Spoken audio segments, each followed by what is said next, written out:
Hello and welcome back to my YouTube channel. Today I'm going to be talking about entering a recession and how you can best prepare your life and finances for a situation that might come out of a recession. I'm excited to share this with you guys today because obviously I have been going through this firsthand and feel that I have a lot of tips that I can share to help prepare you for a situation like this. As always, don't forget to like this video, subscribe to my channel, and I can't wait to share more. And if you stick around until the end of this video, I'm going to be announcing something that's coming up very soon. So you're going to want to make sure you stick around to the end so you don't miss that exciting announcement. So as you guys know, I was laid off about 3 weeks ago now, and this kind of conversation is definitely relevant and important to me to share my knowledge and understanding with other people. I do feel that my husband and I were very prepared for this situation because we have built an emergency fund. We have planned our expenses to make sure that we could live off of one person's salary. And yes, it's hard because there are still areas that we have to cut back. So hopefully these tips can help you to figure it out for yourself and help you to prepare in case something like this were to happen to you.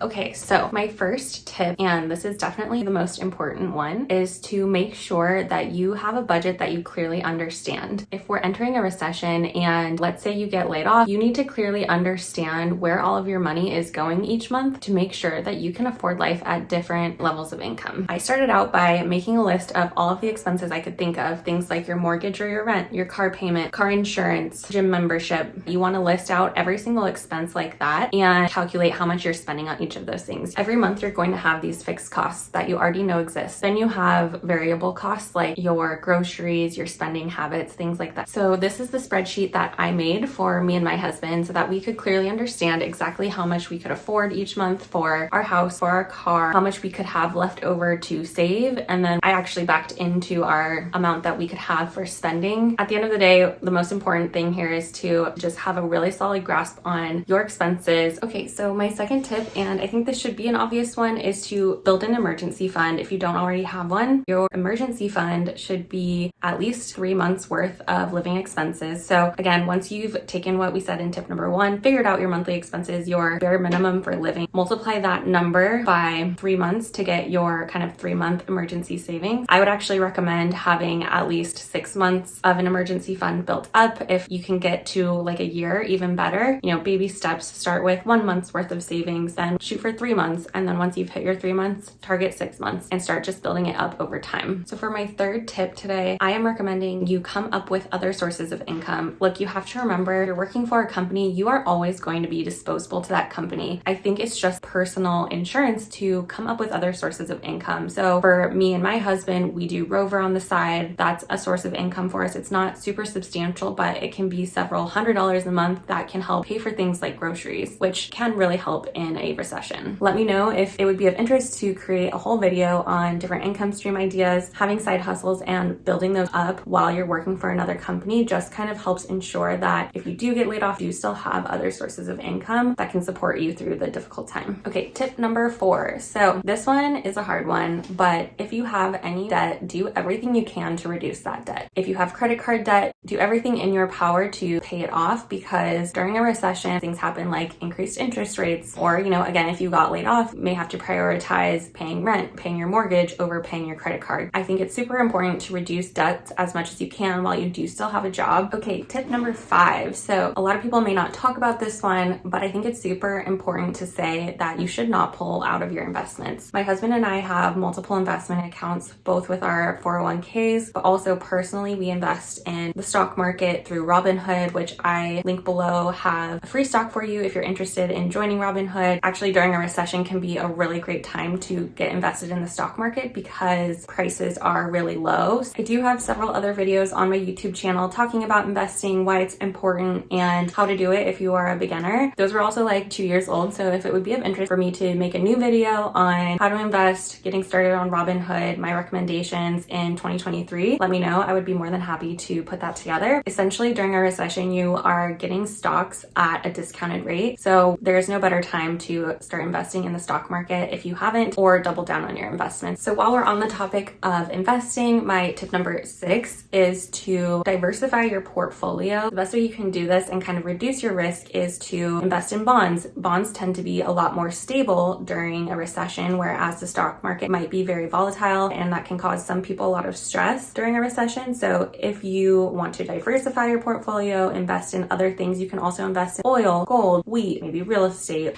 All right, so tip number 7 is to be prepared to kind of change your lifestyle a little bit. And I know that this one also really sucks because I'm going through it right now. To be honest, my husband and I, we like spending money. We like going out to nice dinners and going on expensive trips and things like that. But that's not always realistic in the time of a recession, especially if you get laid off. I think it kind of goes back to understanding your budget, understanding your necessities, understanding kind of where you can cut back on certain expenses that maybe aren't super necessary. If you're used to going out to eat twice a week, maybe you reduce that to twice a month. If you like to go clothes shopping, maybe it's that you only get to buy yourself new clothes for every new season rather than every month. So I think the most important thing to understand here is that be okay with the fact that you may have to cut back. So similar to the last tip, this tip is to think about ways that you can budget better on the expenses that you do have. Where can you reduce certain things? For example, we canceled our BarkBox subscription. That was like $30 a month. Obviously that's not a ton, but if you have 10 different subscriptions to things that are each like $10 to $15 to $30 a month, maybe you don't need all of those little things. So another example, shop for groceries smarter. We're going to Costco every once in a while, buying things in bulk and not needing to go to the grocery store as often. There's also always ways that you can save money on things like gas. Maybe start grocery shopping at a store that gives gas rewards. So I highly recommend kind of looking for different money saving opportunities where you can save on groceries, save on gas, and save on some of these other expenses. If you start cutting back on your grocery expenses now, you can start putting more money into that emergency fund and ultimately extending your cash runway. So tip number 9 today is to stay informed. Keep an eye on the news, whether that's through Twitter, through your email, whatever, or the newspaper for the traditional people out there. But it's super important to kind of understand what's coming in the next few weeks. The reality is the more informed you are on kind of the status of the economy, the better you can prepare yourself to make changes in your lifestyle. Personally, I don't really like to read the news, but I do stay informed on Twitter. I do get major updates to my emails, but there are things you can do by kind of just doing your research on the internet, seeing what experts are saying on kind of where the market is heading. Just staying informed can really help you be mentally prepared for what's to come. And my last tip is to just try not to stress and try not to panic. I know that this can be really hard. You know, losing your job is really stressful. Worrying about money is stressful, but do everything in your power to reduce that stress by understanding your budget, building an emergency fund, and knowing exactly what your kind of cash runway is. That can help you stress less in a time of a recession. And I do highly recommend doing things that help reduce stress, things like meditation, going for a walk outside. So if you stuck around this far, I know I said that I would have a special announcement at the end of this video, and that announcement is that starting next week, the 1st of February, I will be doing a February challenge for myself where I post one video every single day. So I'm really excited about this because obviously, as I've talked about before, I am going through this rediscovering myself process, and I really want to dive deep into YouTube and try and make YouTube my new home. So I'm excited to be putting out a ton of content and hopefully find, a great community here on YouTube that supports me and wants to kind of watch my journey here. So if you're excited about that as well, make sure you subscribe to my channel so you don't miss any of my exciting YouTube videos that are going to be coming out next month. And until then, thank you for watching. Don't forget to like this video, hit the subscribe button, and leave a comment if you enjoyed it, and I will talk to you guys next time. If you found this video helpful, I think you'll like the video linked above where I discuss how you can use ChatGPT to simplify your life.